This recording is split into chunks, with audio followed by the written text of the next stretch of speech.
Hello दोस्तों, आपका हमारे YouTube चैनल लॉ ओरिएंटेशन में हार्दिक स्वागत है। आज हम पढ़ते हैं स्वतंत्रता का अधिकार जो आर्टिकल 21 में दे रखा है। आर्टिकल 21 प्राण और दैहिक स्वतंत्रता का संरक्षण। प्राण और दैहिक स्वतंत्रता किसी व्यक्ति को उसके प्राण या दैहिक स्वतंत्रता से विधि के द्वारा स्थापित प्रक्रिया के अनुसार ही वंचित किया जाएगा, अन्यथा नहीं। इसको प्राण और दैहिक स्वतंत्रता को डॉक्टर भीमराव अंबेडकर ने मेरुदंड कहा है और विधि के द्वारा स्थापित प्रक्रिया के अलावा किसी भी व्यक्ति के जीवन जीने के अधिकार को सीमित नहीं किया जा सकता है। और यह आर्टिकल हर व्यक्ति, चाहे नागरिक हो और विदेशी, दोनों को जीवन और व्यक्तिगत स्वतंत्रता का अधिकार प्रदान करता है। इसका मतलब है कि राज्य किसी भी व्यक्ति के जीवन और दैहिक स्वतंत्रता को नहीं छीन सकता है। इसको हम दो पॉइंट से समझते हैं, एक तो विधि के द्वारा स्थापित प्रक्रिया के द्वारा और एक कानून की उचित प्रक्रिया के द्वारा। जो विधि के द्वारा स्थापित प्रक्रिया है वो जापान और ब्रिटेन से ली गई है और कानून की उचित प्रक्रिया वो यूनाइटेड स्टेट्स से ली गई है। अब हम पहला पॉइंट समझते हैं, विधि के द्वारा स्थापित प्रक्रिया। इसमें कहा गया है कि पार्लियामेंट है वो लॉ पास तो कर सकती है, लेकिन जुडिशरी इसमें कोई भी इंटरफेयर नहीं कर सकती है। इसको हम एक केस के माध्यम से समझते हैं। एक गोपालन केस 1950 का है, जिसमें कहा गया है कि कार्यपालिका के द्वारा किसी भी व्यक्ति के जीवन जीने के अधिकार को सीमित नहीं किया जा सकता है। इसमें पार्लियामेंट के द्वारा बने लॉ पर जुडिशरी रिव्यू नहीं कर सकती है। हमारा दूसरा पॉइंट था कानून की उचित प्रक्रिया। इसको हम समझते हैं कि पार्लियामेंट है वो लॉ पास तो कर सकती है, लेकिन अगर लॉ गलत हो तो कोर्ट उसे ख़त्म भी कर देगा। इसका मतलब है कि जुडिशरी इसमें सर्वोच्चता होगी। जुडिशरी की यहाँ पे सर्वोच्चता मानी जाती है। इसको भी हम एक केस के माध्यम से समझते हैं। इसमें केस है मेनका गांधी वर्सेस भारत संघ 1978 का केस है। इसमें कहा गया है कि केवल कार्यपालिका ही नहीं, विधायिका के द्वारा भी किसी भी व्यक्ति के जीवन जीने के अधिकार को सीमित नहीं किया जा सकता है।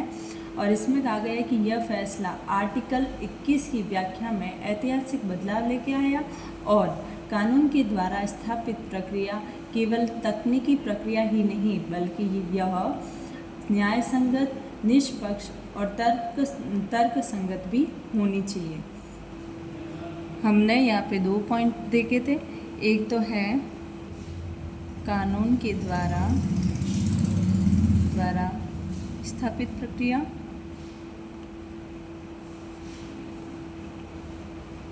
और दूसरा है कानून की उचित प्रक्रिया।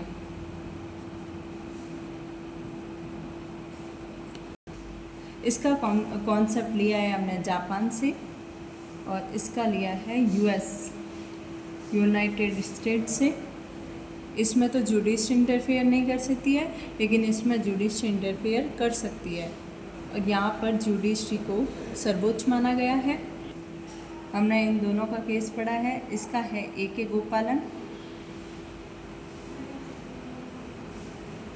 गोपालन का केस है जो 1950 का है।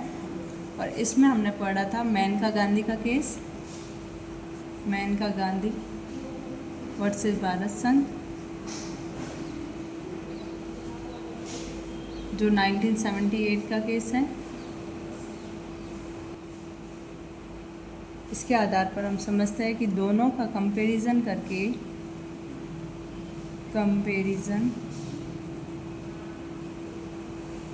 हम समझते हैं कि हमने हमारे भारत में जो कानून की उचित प्रक्रिया है उसको लागू किया है।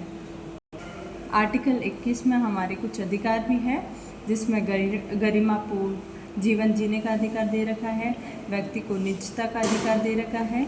इसमें हर व्यक्ति को अपनी निजता बनाए रखने का अधिकार है। और तीसरा स्वास्थ्य का अधिकार है, जिसमें अच्छा स्वास्थ्य और चिकित्सा देखभाल का अधिकार भी इसी अनुच्छेद के तहत आता है। और आगे है शिक्षा का अधिकार, जिसमें बच्चों और वयस्कों के लिए शिक्षा का अधिकार भी अनुच्छेद 21 के दायरे में दिया गया है। और भी इसके अलावा अन्य अधिकार हैं, जिसके अलावा आजीविका का अधिकार, स्वच्छ पर्यावरण का अधिकार, विदेश यात्रा का अधिकार आदि भी कई प्रकार के अधिकार हैं जो इस अनुच्छेद के तहत आते हैं। आर्टिकल 21 का शिक्षा का अधिकार। राज्य 6 वर्ष से 14 वर्ष तक की आयु वाले सभी बालकों के लिए निःशुल्क और अनिवार्य शिक्षा देने का ऐसी रीति में जो राज्य विधि के द्वारा अवधारित करे उपबंध करेगा। इसको हमने 86 अमेंडमेंट 2002 के तहत जोड़ा गया है, जिसमें राज्य बच्चों को 6 से 14 वर्ष की आयु वालों को निःशुल्क शिक्षा और अनिवार्य शिक्षा प्रदान करेगी। क्लास 8 तक प्राइमरी एजुकेशन प्रोवाइड करवाना। यह हमारा आर्टिकल 21 का यहाँ पे कंप्लीट होता है। अगला आर्टिकल है हमारा 22, जो हम अपने अगले लेक्चर में कंटिन्यू करेंगे। अगर आपको हमारा वीडियो अच्छा लगा तो लाइक, शेयर एंड सब्सक्राइब ज़रूर करें। Thanks for watching.